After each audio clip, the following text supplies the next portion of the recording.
Tech day fertility అమ్మ అనే పిలుపుకు శ్రీకారం చుట్టండి. పొందండి ఉచిత మొదటి కన్సల్టేషన్, మొదటి స్కాన్. సంప్రదించండి 8880747474. ఎస్ఎల్బిసి టన్నల్ కి సంబంధించి ప్రమాదం జరిగి ఈ రోజుకి 17 రోజులు గడుస్తోంది. 16వ రోజు నిన్న కొంత అప్డేట్. ఎందుకంటే 8 మంది చిక్కుకుపోయిన తర్వాత నిన్న ఒక్కటంటే ఒక కార్మికుడి మృతదేహం అయితే లభ్యమైంది. నిజంగానే అంటే 16 రోజులుగా రెస్క్యూ ఆపరేషన్ కంటిన్యూషన్గా జరుగుతూనే ఉంది. వరల్డ్ వైడ్గా ఉన్నటువంటి అన్ని ఎక్స్పీరియన్స్ ఉన్నటువంటి వాళ్ళందరినీ కూడా తీసుకొచ్చి ఈ రెస్క్యూ ఆపరేషన్లో పూర్తిగా వాళ్ళని బయటికి టన్నల్ నుంచి బయటికి తీసుకొచ్చే కార్యక్రమం అయితే ఒకటి జరుగుతోంది. నిన్న 16వ రోజు సహాయక చర్యల్లో భాగంగా ఒకరి మృతదేహం అయితే బయటకు వచ్చింది.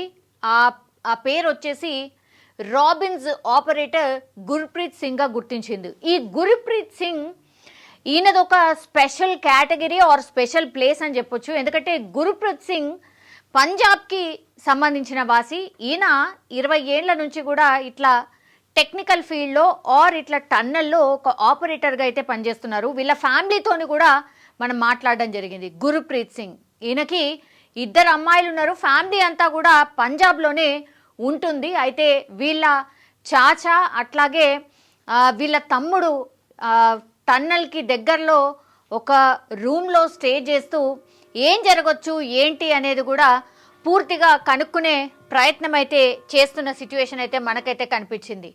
పాపం, ఎందుకంటే వీళ్ళది ఎట్లాంటి ప్రాంతం అంటే ఈ గుర్ప్రీత్ సింగ్కి సంబంధించిన ప్రాంతం ఎట్లాంటిది అంటే అక్కడ ఎప్పుడు యుద్ధ వాతావరణమే ఉంటూ ఉంటుంది. అంటే సరిహద్దుల్లో ఉన్నటువంటి ప్రాంతం, అది బార్డర్లో ఉన్నటువంటి విలేజ్లో ఉంటారు కాబట్టి వాళ్ళకి ఆర్మీ ఎప్పుడైతే మీరు వెళ్ళిపోండి సమ్ బార్డర్లో కొంత అలజడి ఉంది, సో అటు అంటే పాకిస్తాన్ నుంచి ఇటువైపు అంటే రెడ్ జోన్లో ఉన్నటువంటి ప్రాంతం అది వీళ్ళు ఉండేటటువంటి ప్రాంతం. సో ఎప్పుడైతే పాకిస్తాన్లో అలజడి ఆర్ ఎట్లాంటి అనుమానమైన రాగానే ఆర్మీ వాళ్ళు వచ్చేసి వీళ్ళు ఉన్నటువంటి విలేజ్ దగ్గర వాళ్ళందరినీ ఖాళీ చేపించేసి ఆర్మీ వాళ్ళు వచ్చి కనీసం 1-2 నెలలు అట్లా ఉంటారట. సో వాళ్ళందరూ కూడా ఎప్పుడు ఎట్లాంటి పరిస్థితితో ఉంటుందో తెలియనటువంటి ప్రాంతంలో ఉంటూ ఉంటారు. అందుకనే పాపం వాళ్ళ ఫ్యామిలీ అంతా కూడా ఈ గుర్ప్రీత్ సింగ్ మీదే డిపెండ్ అయి ఉంటుంది. ఈ గుర్ప్రీత్ సింగ్ ఎవరైతే టన్నల్లో ఇదే టన్నల్లో ఈ మిషన్నే ఆపరేట్ చేస్తూ ఉంటాడు గుర్ప్రీత్ సింగ్. సో ఇది TBM మిషన్. ఈయనకు చాలా ఎక్స్పీరియన్స్ ఉంది. ఒక 15 నుంచి 20 ఏళ్ల నుంచి ఎక్స్పీరియన్స్ ఉంది. సో అట్లాంటిది ఈ ఇన్సిడెంట్ అనుకోకుండా జరగడం, అందులో ఆయన చనిపోవడం అయితే జరిగింది. దానికి సంబంధించిన అప్డేటే ఇది. ఆయన స్వస్థలం వచ్చి పంజాబ్లోని చీమా కలాన్. కేరళ నుంచి తెప్పించిన క్యాడవర్ డాగ్స్, ఏవైతే డాగ్స్ ఉండనో ఆ డాగ్సే గుర్తించినాయి ఎక్కడైతే ఈ మృతదేహాలు, ఇగో ఇవే డాగ్స్ అనమాట, ఎక్కడున్నాయి ఈ బాడీస్ అని ఎక్కడున్నాయని ఈ డాగ్సే గుర్తించినాయి. సో ఫస్ట్ గుర్ప్రీత్ మృతదేహం అయితే వీళ్ళకు దొరికింది. నిన్న అంటే శనివారం రాత్రి సహాయక బృందాలు వాళ్ళు రెస్క్యూ చేస్తూ ఉంటే చేయి కనిపించింది గుర్ప్రీత్ది. ఆ తర్వాత కాంక్రీట్ మాదిరిగా గట్టిపడ్డ మట్టిలోంచి దెబ్బ తినకుండా మృతదేహాన్ని తీసేందుకు సహాయక బృందాలు సుమారు 12 గంటల పాటు వీళ్ళు శ్రమించిండట. మృతదేహం నిలువున ఉన్నట్టు గుర్తించి 12 అడుగుల మేర తవ్వకాలు జరిపారు. TBMకు చెందిన వ్యర్థాలను సైతం తొలగించి 7 లేయర్ల మేర వాటన్నిటిని తొలగించాక గుర్ప్రీత్ సింగ్ మృతదేహం లభ్యమైంది. ఆదివారం సాయంత్రం 4 గంటలకు, అంటే శనివారం సాయంత్రం ఆయన చెయ్యి కనిపిస్తే అక్కడ తవ్వుకుంటూ వెళ్తే ఆ రెస్క్యూ ఆపరేషన్ చేస్తే 12 గంటల తర్వాత గుర్ప్రీత్ సింగ్ మృతదేహం సాయంత్రం 4 గంటలకు అట్లా కనిపించింది. ఆ తర్వాత 6 గంటలకు టన్నల్ నుంచి బయటికి తీసుకొచ్చారు. పోస్ట్ మార్టం నిమిత్తం అంబులెన్స్లో తరలించడం జరిగింది. నాగర్ కర్నూలుకి తీసుకువెళ్లారు. సోమవారం నుంచి గాలింపును చాలా తీవ్రతరం చేసిండ్రు. ఎట్లా GPR రాడర్స్ కావచ్చు, ఆక్వా ఐ యంత్రాలు కావచ్చు, స్నిఫర్ డాగ్స్ కావచ్చు, కేరళ నుంచి తెప్పించిన క్యాడవర్ డాగ్స్ని కూడా వినియోగించిండ్రు ఈ రెస్క్యూ ఆపరేషన్లో. సో గల్లంతైన వారి కోసం ఇంకా కూడా గాలింపు చర్యలు చేపడుతున్నారు.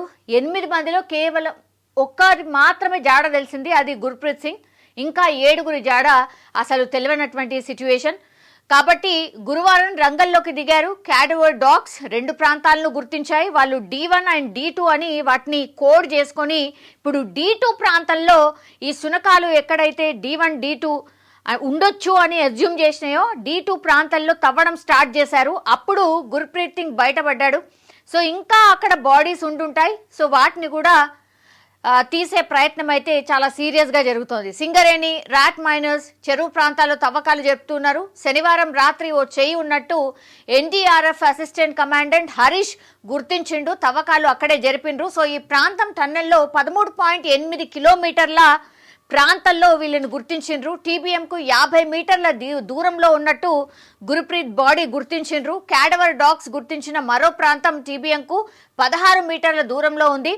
శునకాలు మరో 2 ప్రాంతాలను కూడా గుర్తించాయి. ఈ 3 చోట్ల తవ్వకాలు ఇంకా కూడా కొనసాగుతున్నాయి చాలా సీరియస్గా.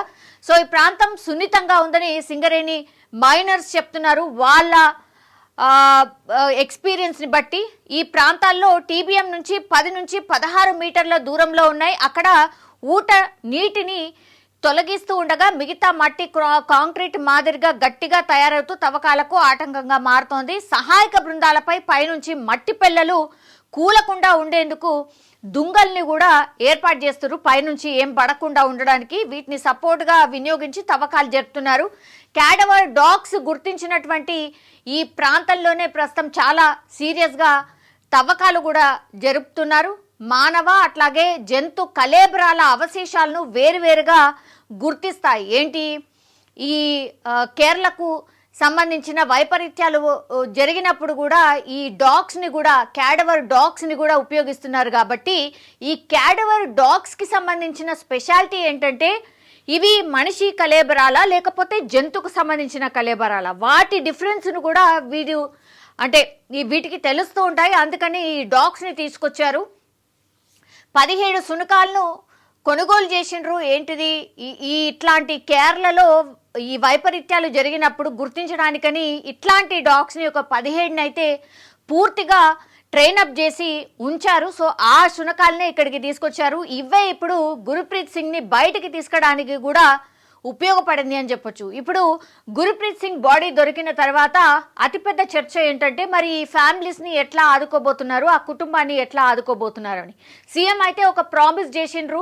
ఇప్పుడు ఎవరైతే చనిపోయారో కార్మికులు 25 లక్షల రూపాయలు ప్రభుత్వం తరఫున చెల్లించబోతున్నాము అన్నటువంటిది అనౌన్స్మెంట్ చేసిన పరిస్థితి. ఇప్పుడు ఆయనకు ఇన్సూరెన్స్ ఉంటే ఆ ఇన్సూరెన్స్కి సంబంధించిన డబ్బులు వస్తాయి. అట్లాగే కంపెనీ ఏమైనా ఇస్తుందా అనేది కూడా ఆలోచించాల్సిందే.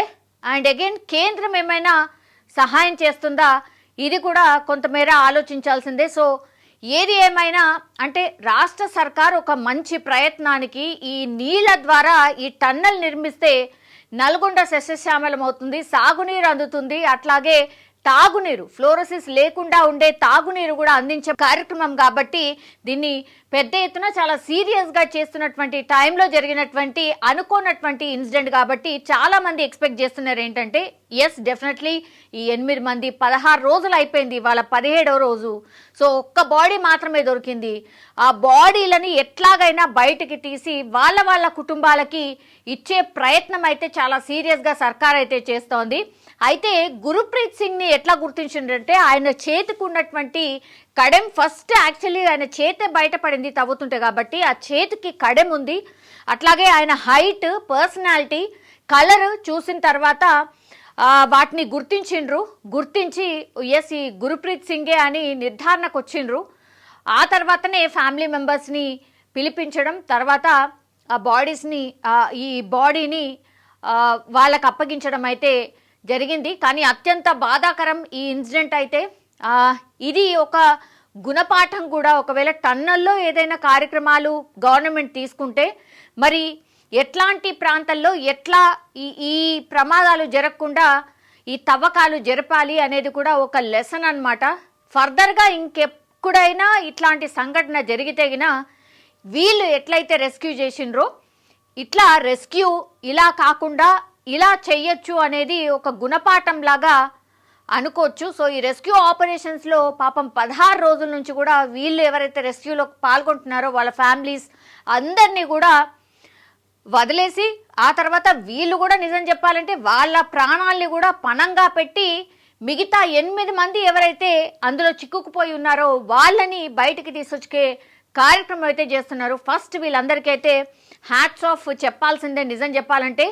బట్ ఈ కొంత ఒక అంటే చాలా రోజుల తర్వాత ఈ ఒక మృతదేహం అయితే బయటపడింది కాబట్టి ఇంకా చాలా ఫాస్ట్గా ఓకే ఇలా ఈ డాగ్స్ ఏవైతే గుర్తించినాయో ఆ ప్రాంతంలోనే తవ్వకాలు జరిపి ఇంకా త్వరగా ఈ వర్క్ ఫినిష్ అవుతుంది అనేది అయితే గుర్తించడం జరిగింది. అంతే ఫాస్ట్గా ఈ రెస్క్యూ ఆపరేషన్ అయితే కొనసాగుతున్న సిచ్యువేషన్ అయితే కనిపిస్తోంది. సో 17వ రోజు ఇంకా సీరియస్గా ఒకరి బాడీ బయట పడిన తర్వాత మిగతా ఫ్యామిలీస్ ఎవరైతే ఈ 7 కుటుంబ సభ్యులు ఉన్నారో వాళ్ళు ఇంకా కూడా ఈగర్గా ఎదురు చూస్తున్న సిచ్యువేషన్ అయితే కనిపిస్తోంది.